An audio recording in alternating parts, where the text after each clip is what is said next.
Amis de la presse, bonjour et bienvenue à ce second numéro de ce mois tout neuf de février.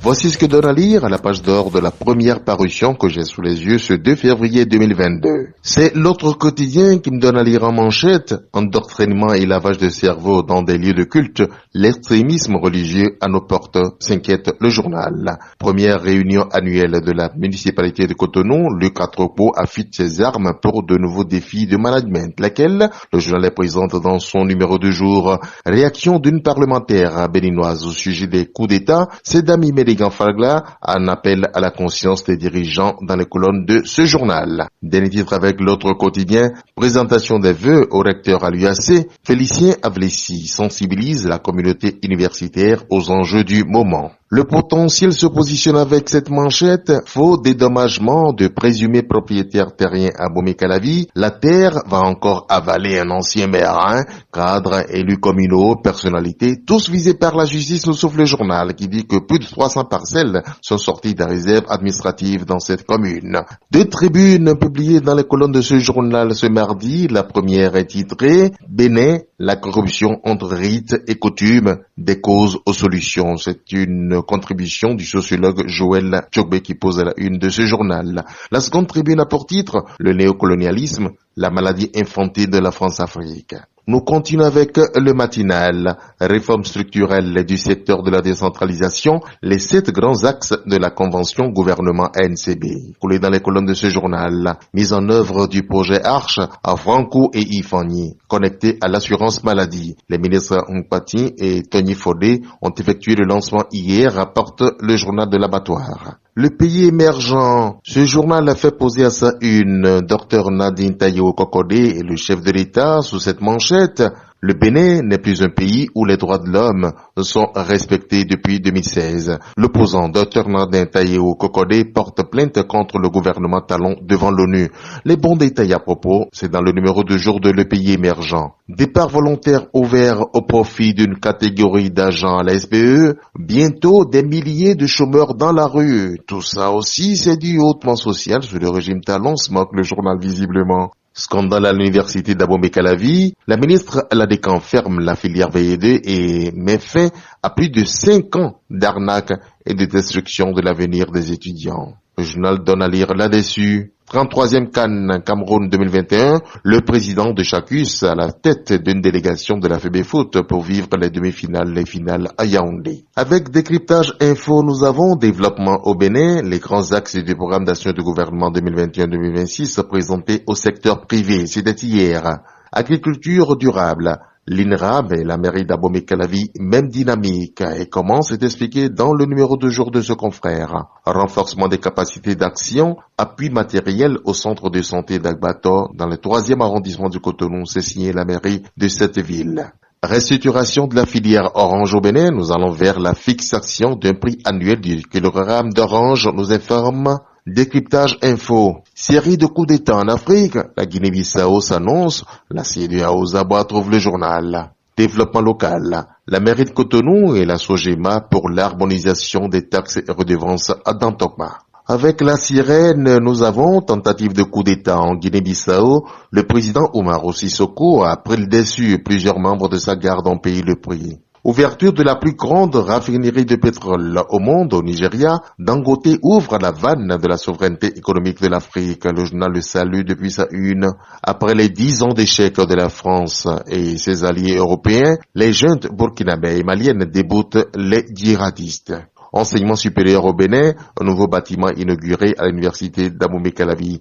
Il est présenté dans le numéro de jour de ce confrère, c'est bien entendu La Sirène. Que donne à lire Bénin Intelligent ce mardi? Professeur Dodi Amouzovi, à propos des dérives religieuses à Montpa, il dit exactement ceci: il faut séparer la foi des agissements contre loi. Et oui, il s'explique dans les colonnes de ce journal. Décentralisation, création d'une cellule chargée du suivi de la gestion des communes. Mauvaise gestion de la cantine scolaire, le ministre Karimou sanctionne 3 directeurs d'école. Qui sont-ils? Le journal vous les présente dans son numéro de jour. Fonction publique, la SBE recherche des candidats au départ volontaire. Message à qui de droit. L'informateur donne à lire.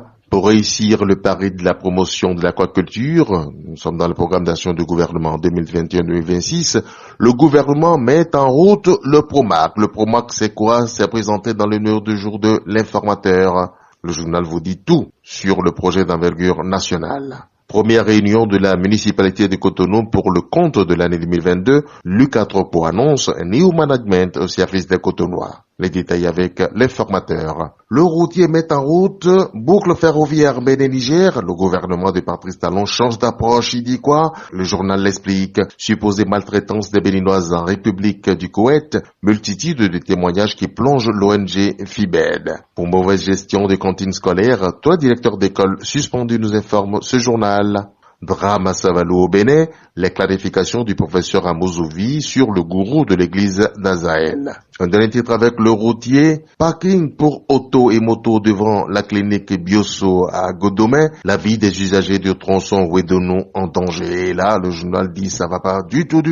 Les autorités compétentes sont à l'écoute. Eh oui. Nous sommes avec Matin Libre qui très librement donne à lire ce gros titre. Page lugubre d'un extrémisme religieux à Savalou. L'État a failli, dénonce le journal qui vous parle des insuffisances de la déclaration de la police. Charbel Gomez s'est envolé pour la France.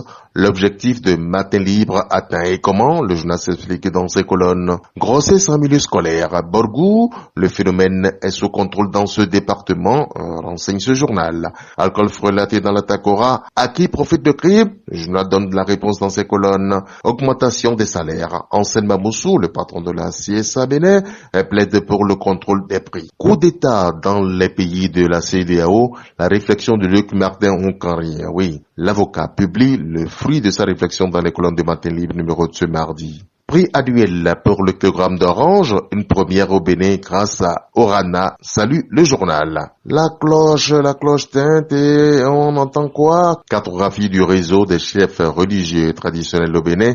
Le contenu du document mis en examen pour validation. Le journal dit que la ministre Tony Frodé plaide pour un changement de comportement envers l'agent féminine dans ce cadre.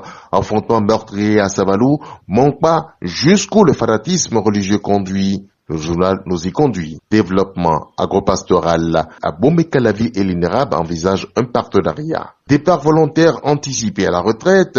La SPE offre l'occasion aux agents désireux. Et nous continuons avec du coin info. Tentative de coup d'État en Guinée-Bissau. Oumaro Sissoko échappe à un coup mal ficelé, trouve le journal. Il impose la une de ce journal. Très heureux là visiblement. Effrayé pour son opinion politique, Dr Kokodé porte plainte contre l'État béninois. Le journal donne des détails à propos. Affaire bagarre entre étudiants à l'UAC, les responsables sous une liberté conditionnée. La Nation à présent, programme d'action du gouvernement 2, les mesures d'accompagnement du secteur privé dévoilées. C'était hier. Consultation prénatale de groupe, une nouvelle expérience pour les femmes. C'est détaillé dans le présent numéro. Dynamique de la Covid-19 en Afrique subsaharienne, les grandes lignes de la recherche scientifique au Bénin. Le journal donne à lire là-dessus. IMSP de Dangbo, le chantier à un niveau satisfaisant, on rencontre ce confrère. Promotion des filles et des femmes. Nous sommes dans le projet Suide. La cartographie des leaders religieux validée. Et enfin, projet d'appui au développement du secteur portuaire. Et Nabel offre 3 véhicules à des partenaires. Qui sont-ils? Le journal vous le présente dans son numéro de ce mardi. Le soleil levant lève quel titre? Vie des partis politiques au Bénin. FCBE en agonie. Les démocrates en lambeaux. Quelle législative 2023 pour l'opposition? Interroge grandeur manchette soleil levant. Extrémisme religieux au Bénin. Pensez au cas parfait de Banamé, par anticipation, alerte le journal depuis sa une. Nord-Sud quotidien, gouvernance, le secteur privé imprégné du programme d'action du gouvernement 2. Devises et or interceptés, les 2 Béninois en détention à Abidjan, nous informe le journal. Tentative de coup d'État en Guinée-Bissau, la situation est sous contrôle, déclare le président Mbalo, rapporte le journal Nord-Sud quotidien. Et voici le Béninois libéré qui libère présentation du programme d'action du gouvernement 2021-2026 aux entreprises. Ouadani explique les avantages du programme au secteur privé. Remise officielle de matériel sanitaire au centre de santé d'Agbato dans le 3e arrondissement. Nous sommes à Cotonou. Lucas Tropo, un bon papa médecin pour ses mandants, trouve le journal. Affaire trafic de devises et d'or découvert à Abidjan. La nouvelle destination des 2 Béninois arrêtés s'est dessinée dans le présent numéro. Violence conjugale, il tue sa femme, suce ses seins et pleure. De qui s'agit-il? Que s'était passé exactement? Le journal, mais vous le saurez là. Affrontement sanglant à Montpa. L'appel des députés à Kovi et Tchobo depuis la page d'or de Le Béninois libéré. Nous continuons avec carte sur table. 4e édition de la rentrée solennelle des masters professionnels de la FADESP de Parakou. L'adéquation entre l'enseignement supérieur et le développement du Bénin au cœur des échanges. Appui du ministère du Sport au COUS Parakou en matériel sportif, la promotion du sport en milieu universitaire, une priorité du gouvernement. Le gouvernement salue du coup le management de Eleonore Yayi Ladécan. Nomination au poste de directeur adjoint du COUS, c'est, nous sommes à Bomé-Calavi bien entendu, Léopold Gaoumede officiellement installé dans ses nouvelles fonctions. Inauguration du nouveau siège de la CIPMA, le nouveau joyau déjà fonctionnel pour la promotion de la mathématique et de la physique, image forte à la une de ce journal. Et nous bouclons avec l'Audace Info, mettant fin à un gros scandale datant de plus de 5 ans d'arnaque et de destruction de l'avenir des étudiants. Yayi Ladécan ferme la filière VD. Les têtes doivent tomber jusqu'au rectorat de l'université d'Abomey-Calavi afin de décourager les imposteurs, demande ce journal. Impliqué jusqu'aux os dans une nébuleuse affaire de trafic de devises et détention illégale d'or, 2 Béninois déposés en prison à Abidjan. Le journaliste y a vu, Après plus de 30 ans de démocratie, les coups d'État se multiplient en Afrique, se désole l'Audace Info. Ici, point de coup d'état au niveau des journaux, Merci pour votre aimable attention. Bonne suite de programme sur Idéal Web Radio.